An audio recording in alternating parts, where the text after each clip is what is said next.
Hello, my friends. Hope that you've had a great day today. I've been waiting to sneeze kind of all day. You can feel it. You can feel it kind of creeping up. And literally about 5 seconds ago, it's just and it's popped out. It's most satisfying. And I was just drawing the curtains there. And for a little while, I've had a teeny tiny, he's about this big, teeny tiny little spider who's living up there. And I thought to myself how many things I've actually been afraid of in my life. Even when I was a teenager and I would see even a sort of a medium-sized spider, my whole body would just jump off the floor. And I'd have to run to my mum to get rid of it, because the thing is, even my dad, didn't like spiders, you know. And I'm still not necessarily the biggest fan of them, but I'm far more at peace with these things now, as is my want, you know, to expand my sphere of comfort. Frankly, I was talking about this the other day. Everybody's saying get out of your comfort zone, and I think no, expand it. You know, so that you can face life knowing that whatever the circumstances, that you will prosper in them. But I woke up today in slightly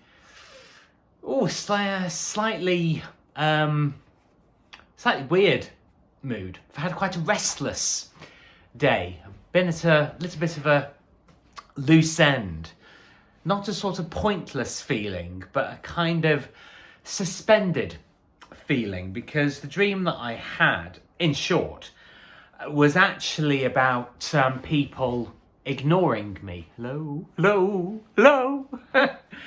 And it was in several different settings, but there was one in particular, because I've talked quite a bit about, or I've mentioned friends from university. It was for a lot of people, it's a really significant epoch. And in the dream, I'm wearing the t-shirt because it's relevant.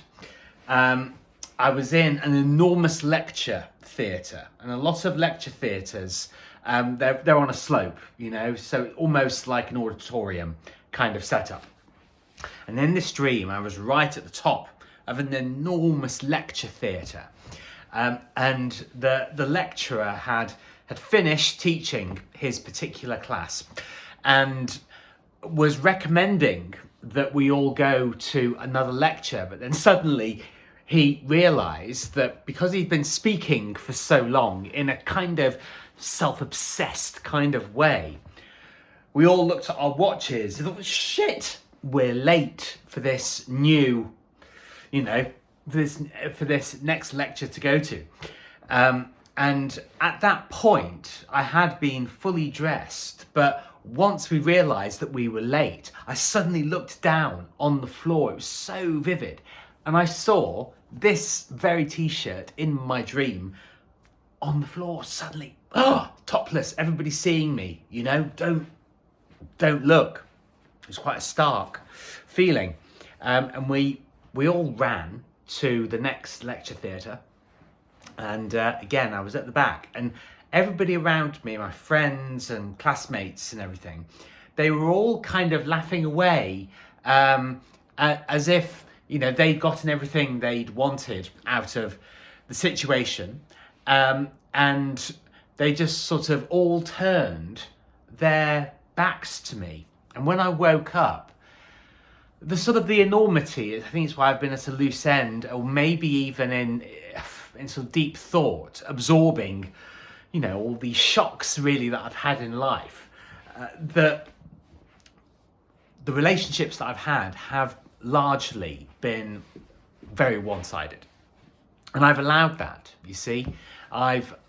It was sort of a defense mechanism. And what I realized when I woke up was, with particular relationships, friends that I had for quite a long time, they would often be very mocking, and particularly where it was sort of creative, artistic things that I did, you know, dancing and singing, and they were very dismissive of a lot of the things that I'm actually very good at, that I'm accomplished at. And I felt a certain sense of sadness that I had been so supportive to these people and been genuinely interested in all of the multifarious things that they occupied their time with, but had gotten very little, if anything, back in return. And we're not supposed to utter this phrase. It's almost kind of a verboten, sinful thing to say in our modern days culture. But what's in it for me? It's a good question. You know, where are you in your relationships? Because whoever that you're, espousing with, whoever you're in a relationship with, friends with, partners, etc., etc., are you in your relationships? I wonder if many people have actually stopped to think, well, I'm doing most of the work here, and I'm sure that there are many, many people like me who think that's not right that I'm not being included. That's not right that I'm being shut out. And it did leave me feeling quite heavy, this dream, all day. And I've gotten my writing done. I've, doing the video, doing all of the good stuff. But it's felt a little bit more like an uphill battle today, actually, because I realised that the sum total of all of these decisions hasn't really garnered me very much. I've not really gained that much or sort of benefited that much from the relationships at the time. But the lessons now are that whatever relationship I go into, that I'm absolutely there, that I am a consideration in the relationship, that I am included, that I am asked questions just as I ask the other person questions. It's more harmonious, more equal, however equal, relationships will be. We're not looking for perfection. We're looking to not be shut out. And we are asking, I certainly am, I'm sure you are as well, to be respected, to be valued, to be honoured, to be included. Because my favourite phrase, it is your life.